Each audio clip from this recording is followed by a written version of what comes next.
Everybody, it's Mike from Forward Observer and Gray Zone Activity. How are you? I hope everyone has a wondrous Thanksgiving day.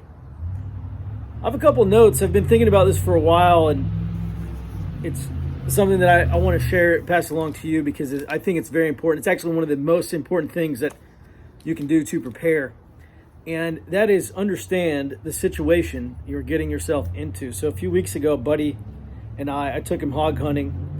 And it was the first time he's ever been hog hunting. He's wanted to shoot a hog for a long time. And so I'm like, all right, man, let's go. I took him out, and for his first time doing something, you think he might be a little more coachable. Like maybe, I don't know, listen to directions, kind of understand what we're trying to do. And first of all, the guy, I had to tell him numerous times, we're out walking through the field, and I spot some hogs on my Pulsar thermal, and we're going to walk into him. We got night vision on. We're going to walk into him, and he's just like crunching. They had just cut the hay not too long ago, and the ground was kind of dry, so it was very like crunchy. And man, he was just crunching around and not paying attention to noise discipline or trying to keep some noise down. And I had to tell him several times, like, yo man, listen, if we scare away these hogs, we're going to have to start all over. So we found some. So just tread lightly, kind of watch where you're going, be deliberate with where you're going to step, and walk in a manner that's going to be a lot quieter. So he said, okay. And 30 seconds later, the lesson just disappeared, crunching around again. Okay, so that's number one. Well, we finally get to the hogs, and we kind of point them out. I'm going to shoot this one. He's going to shoot that one. All right, then we just open up on him. And he was not very successful in shooting.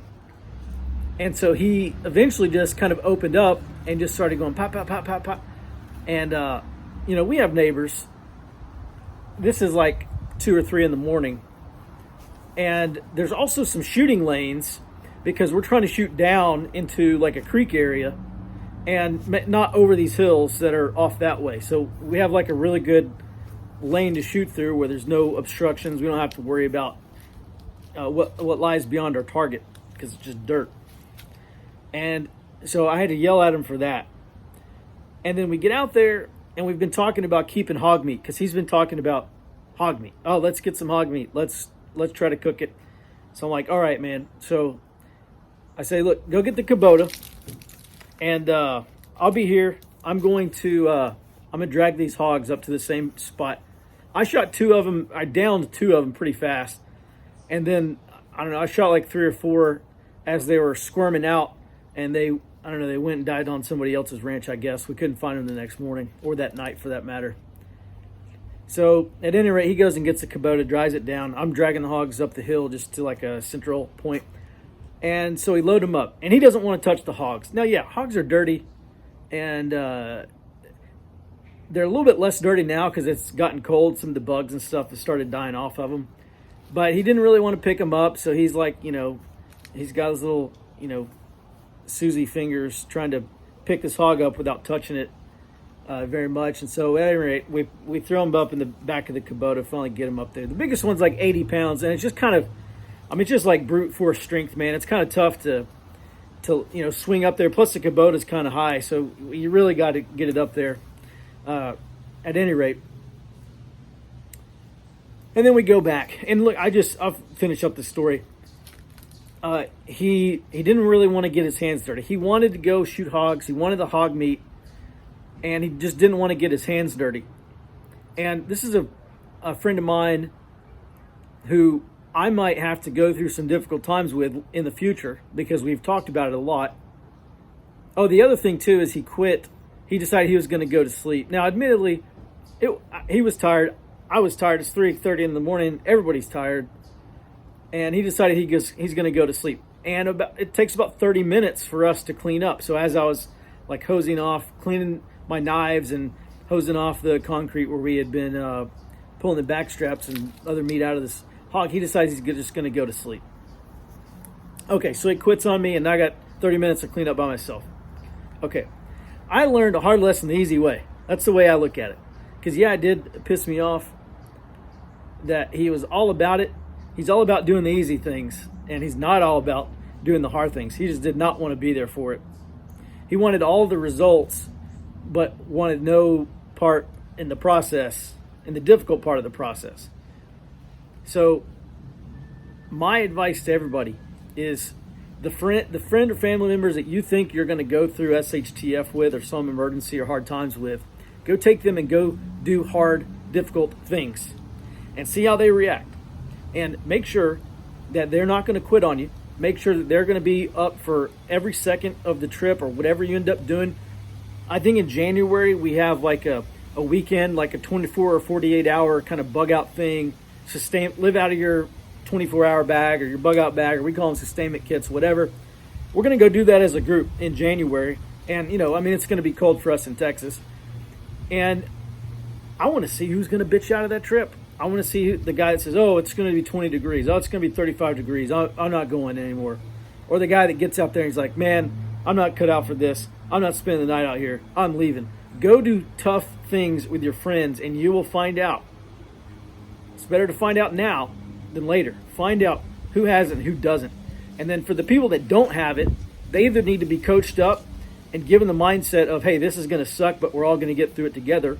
Or say, yeah, you're right, you're not cut out for this, and now I got to completely change my expectations of the future because this guy is not going to be around. Or he's going to be picking berries while we're off hunting. Or he's going to be cleaning dishes. Or he's going to be pulling up carrots while we're going to do difficult things. Whatever the difficult things are that we're going to need to do in the future. I've been saying for a long time I'm going to record more videos. It's just not in my nature just to pop out a camera and talk for 5 minutes about something that's going on in my life. I kind of realize now that I'm learning a lot of lessons that I internalize that are beneficial for me and that I should pass on to others. And so I'm going to make a commitment here to record at least one video a week and throw it up on this channel about intelligence, about security, about preparedness, about things that concern me in the future and how I'm planning to mitigate those threats and those risks in the future. One video a week. So if you want access to all of that, please like this video and subscribe to the channel. And man, let's do this together. Just one last thing, one last note. We're in a time where we cannot quibble over small things. We have no room. We don't have the luxury of being able to argue over small things. If the people, and this is personal experience here, just like personal little gripes I have about people in the community or people in the industry or, whatever. Nobody's perfect. But if there's something little I don't like about somebody, but we both agree on big picture things, then let's agree on the big picture things and accomplish those big picture things. I'll give you a great example. So, I don't know. I got this from Concerned American over at Western Rifle Shooters back, 10, 15 years ago, something like that. Because there was some little internecine fighting among some people. And he said, look, he says, the only thing you should be saying to people on your same team is, how can I help you? If you can agree on big picture things, we can figure out the little things later once we win. But we've got to win first, because if we don't win, we're going to have a lot of big problems. So let's win. We'll figure out the little stuff later. And let's just ask each other, how can I help you accomplish what you are doing? Because we're all pushing in the same direction. With that, I appreciate your support. Thanks for liking and subscribing. Until next time, be well and stay out front.